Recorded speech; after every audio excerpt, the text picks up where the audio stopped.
తాకట్లో ఉన్న మీ బంగారాన్ని విడిపించి ఆ రోజు ఆన్లైన్ రేటుకి కొంటాం. Sharma gold company. శ్రీమాత్రే నమః. సద్గురు జ్యోతిషాలయం 2025 మే నెల రాశి ఫలితాలని మనం తెలుసుకోబోతున్నాం.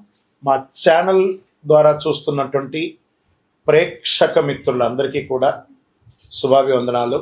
మా ఛానల్ బాగా చూస్తున్నారు, ధన్యవాదాలు. కానీ సబ్స్క్రైబర్స్ అనేవాళ్ళు కొంచెం తక్కువగా ఉన్నారు. కొంచెం సబ్స్క్రైబ్ చేయండి. ఈ పక్కనున్న బెల్ బటన్ కానీ మీరు కొట్టేశారనుకోండి, మా ఛానల్లో ఉన్నటువంటి అన్ని కార్యక్రమాలు కూడా మీకు వస్తూ ఉంటుంది, మీరు చూడొచ్చు. మీకు ఉపయోగపడే విషయాలు చెప్పడం జరుగుతుంది. కమింగ్ టు జాతకం. జాతకం అనేది పడుతున్న వర్షానికి ఒక గొడుగే కానీ జాతకం జీవితం కాదు. మేము చెప్పే ఈ రాశి ఫలితాలు గోచార గ్రహస్థితులను దృష్టిలో పెట్టుకొని చెప్తున్నాం. ఇది మీ యొక్క వ్యక్తిగత జీవితానికి ఒక 30% నుంచి 40% మాత్రమే వర్తిస్తుంది. మీరు పుట్టినప్పుడు ఉన్నటువంటి ఆ లగ్నము, ఆ నక్షత్రము, ఆ పాదాన్ని బట్టి మీ యొక్క సంపూర్ణ జాతకం అనేది తెలియబడుతుంది. ఇంకా నువ్వు జాతకం అంటే ప్రతి ఒక్కరికి కూడా నాకు ఉద్యోగం ఎలా ఉంటుంది, నాకు వ్యాపారం ఎలా ఉంటుంది, నాకు ఆరోగ్యం ఎలా ఉంటుంది, దాంపత్య జీవితం ఎలా ఉంటుంది, సంతానం ఉంటుందా, ఉద్యోగం వస్తుందా, వ్యాపారం బాగుంటుంది, ఇవే ఏదో టెన్షన్స్తోనే ప్రతి ఒక్కళ్ళం కూడా జీవిస్తున్నాం. దానికి ఉపశమనంగా ఈ మాస ఫలితాలని ప్రతి మాసంలో కొన్ని గ్రహాలు మారుతూ ఉంటాయి కాబట్టి ఆ గ్రహాల యొక్క గమనాన్ని దృష్టిలో పెట్టుకొని అన్ని వర్గాల వారిని దృష్టిలో పెట్టుకొని ప్రిడిక్ట్ చేయబడింది ఈ మాస ఫలితాలు. జాతకం ఎవరైనా మీ పరిసర ప్రాంతాల్లో ఉన్నటువంటి సద్గురువుల్ని సంప్రదించి జాతకం తెలుసుకోండి. లేదా మా ద్వారా తెలుసుకోవాలనుకుంటే 21 వయసు లోపున్న వాళ్ళు అడగకూడదు. ఎందుకంటే మీరు విద్య చదువుకుంటున్నటువంటి వారు కాబట్టి మీరు ఖచ్చితంగా మీ యొక్క వ్యక్తిగతమైనటువంటి జీవితంలో 21 సంవత్సరాల వరకు జాతకం అడగకండి. 60 సంవత్సరాలు దాటిన వారు మీరు అన్నీ అనుభవించుంటారు, మంచి చెడు అన్నీ చూస్తుంటారు కాబట్టి మీకు జాతకంతో పని లేదు. అడగడానికి కూడా ఇల్లీగల్ అఫైర్స్కి సంబంధించింది ఏది అడగకూడదు. నాకు అప్పులు బాగా ఉన్నాయి, జాతకం చెప్పండి అంటే ఎవరు చెప్పరండి. మీ అప్పులు తీసుకున్న చోట ఖచ్చితంగా కష్టపడి ఇవ్వండి, అదొకటే జాతకానికి ఉన్నది. ఇప్పుడు మనం 12 రాసుల్లో ఒక్కొక్క రాశిగా మనం చెప్పుకోబోతున్నాం.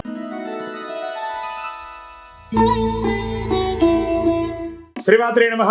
జ్యోతిష్ శాస్త్రీరీత్యా ద్వాదశ రాశుల్లో 8వ రాశి అయినటువంటి వృశ్చిక రాశి మిత్రులారా, మీరు విశాఖ నక్షత్రం 4వ పాదం, అనురాధ నక్షత్రం 1, 2, 3, 4 పాదములు, జ్యేష్ఠ నక్షత్రం 1, 2, 3, 4 పాదాలకు జన్మించిన వీరు వృశ్చిక రాశి వారిగా పరిగణించబడుతున్నారు.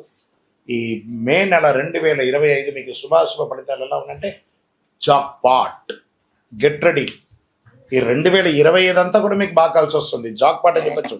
అర్ధాష్టమత్సాన్ని తొలగింది. ఆరోగ్యంగా బాగుంటారు, ఆర్థికంగా బాగుంటారు, మానసికంగా బాగుంటారు, సామాజికంగా బాగుంటారు. అవి ఎలా ఉండబోతున్నాయంటే మీకు ఈ నెల మేము ఎలా చెప్పండి, ప్రియమైనటువంటి వృశ్చిక రాశి మిత్రులారా అనాలి.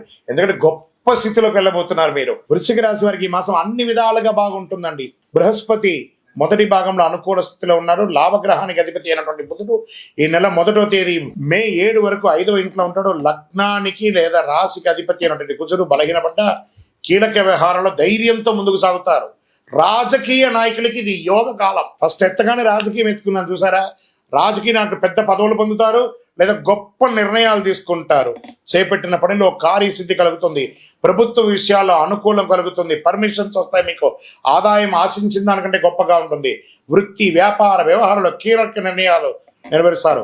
సంతాన విషయంలో శుభాశుభ వార్తలు ఉంటాయి. జీవిత భాగస్వామితో సరి అయిన అవగాహన ఉంటుంది. టూర్ కూడా వెళ్తారు. నూతన గృహ నిర్మాణం పనులు అద్భుతంగా సాగుతూ ఉంటాయి. ఉద్యోగస్తులకి జీతభత్యాల విషయంలో శుభవార్తలు అందుకుంటారు. నిరుద్యోగ ప్రయత్నం ఫలిస్తుంది. ప్రభుత్వ ఉద్యోగం, ప్రైవేట్ ఉద్యోగం అనే రకాలుగా పడుతుంది. ప్రభుత్వ వ్యవహారాల్లో లాభసాటిగా జరుగుతుంది. మాస చివరన ధనపరంగా చిన్న ఇబ్బందులు రావచ్చు. ఆస్తిలో సమస్యలు సున్నితంగా తీరుతుంది. పాత వాహనాన్ని మార్చి కొత్త వాహనం కొనే అవకాశాలున్నాయి. దూర ప్రయాణాలు వాయిదా వేయడం మంచిది. చిన్ననాటి మిత్రులతో విందు వినోద కార్యక్రమంలో పాల్గొంటారు. విద్యార్థులకి కాస్త మిశ్రమ ఫలితం చెప్పచ్చు. ఇంటిలో శుభ కార్యక్రమాలు, శుభవార్తా శ్రవణం వింటారు. ఇల్లు మారుబోతున్నట్లయితే గృహప్రవేశాలకి ఈ నెల చాలా అనుకూలంగా ఉంటుంది. ఈ నెలలో అనారోగ్యం, గాయాలు లేదా మీ ఆరోగ్య బలహీనపడే అవకాశాలు ఉంది. విద్యార్థులకు చాలా మంచి సమయం. పోటీ పరీక్షలు రాసే వారికి, విదేశీయానం వెళ్ళాలనుకున్న విద్యార్థులకి ఇది శుభకాలం. విదేశాల్లో ఉన్న వాళ్ళందరూ కూడా అధైర్యపడకండి, శుభవార్త వినబోతున్నారు. మీకు కూడా మంచి రోజులు వచ్చేసింది. మీ యొక్క డాక్యుమెంట్స్ అంతా కూడా జాగ్రత్త. షేర్ మార్కెట్ చాలా లాభదాయకంగా ఉంటుంది, అందుకని అతిగా ఆడకండి. మీడియా రంగం వారికి చాలా బాగుంటుంది, ఐటీ రంగం వారికి బాగుంటుంది, వ్యవసాయదారులకు అద్భుతంగా ఉంటుంది. ఈ నెల లక్కీ డేస్ 5, 7, 9, 12. లక్కీ నెంబర్లు 2, 8. చంద్రాష్టమం మే 1. ఈసారి మీకు చంద్రాష్టమం 2 సారి వచ్చిందండి ఈ యొక్క వృశ్చిక రాశి వారికి. మే 1వ తారీఖున 3:15 మధ్యాహ్నం నుండి 3వ తారీఖున 6:37 ఉదయం వరకు, మరియు 28/5/2025 1:36 మధ్యాహ్నం నుండి 30/5/2025 3:42 సాయంత్రం వరకు చంద్రాష్టమం ఉంటుంది. కాబట్టి ఈ యొక్క 4.5 రోజులు వాహనం నడిపేటప్పుడు, ఇతరులతో మాట్లాడేటప్పుడు, దస్తావేజులు సంతకం పెట్టేటప్పుడు ఎదుటి వారితో చక్కగా ఉండండి, జాగ్రత్తగా ఉండండి. మరి పరిహారం ఏమైనా ఉందా అంటే, వెంకటేశ్వర స్వామికి కలవు వెంకటనాదాయ అంటారు సరే, ఆ స్వామి వారికి కాలినడకగా వెళ్ళి తలనీలాలు ఇస్తారా, అంగ ప్రదక్షిణాలు చేస్తారా, గిరి ప్రదక్షిణం చేస్తారా, చెయ్యండి, చాలా విశేషం. దీపం వెలిగించండి చక్కగా. ఇష్టదైవ ప్రార్థనలో మీ వయసు సంఖ్య ఎంత ఉందో అన్ని దీపం వెలిగించండి నువ్వుల నూనెతో. ఆదివారం దుర్గారాధన, మహాలక్ష్మి ఆరాధన ప్రార్థన చేయండి. కనకదార స్తోత్రం పారాయణం చేయండి. మీ ఇంటి ఇలవేల్పును ప్రార్థన చేయండి. అందులోని వృశ్చిక రాశి వారు ప్రత్యేకంగా ఈ కరుంగాళిమాలను ధరించండి. అతి శక్తివంతమైనటువంటి కరుంగాళిమాల. ఆరోగ్యం బాగుంటుంది, ఐశ్వర్యంగా ఉంటారు, ఎంతో గొప్ప ఫలితాలు పొందుతారు. ఏ విధమైనటువంటి నెగిటివిటీ ఉన్నా కూడా పోతుంది, అన్ని రకాలుగా లాభం పొందుతారు. మీ వ్యక్తిగత జాతకం తెలుసుకోవాలనుకుంటే ఈ కింద కనబడుతున్నటువంటి నెంబర్కి మీ పేరు, date of birth, time of birth, place of birth WhatsApp చేయండి. కాల్ చేయకండి, మా అడ్మిన్స్ మీకు రిప్లై ఇస్తారు. విజయోస్తు.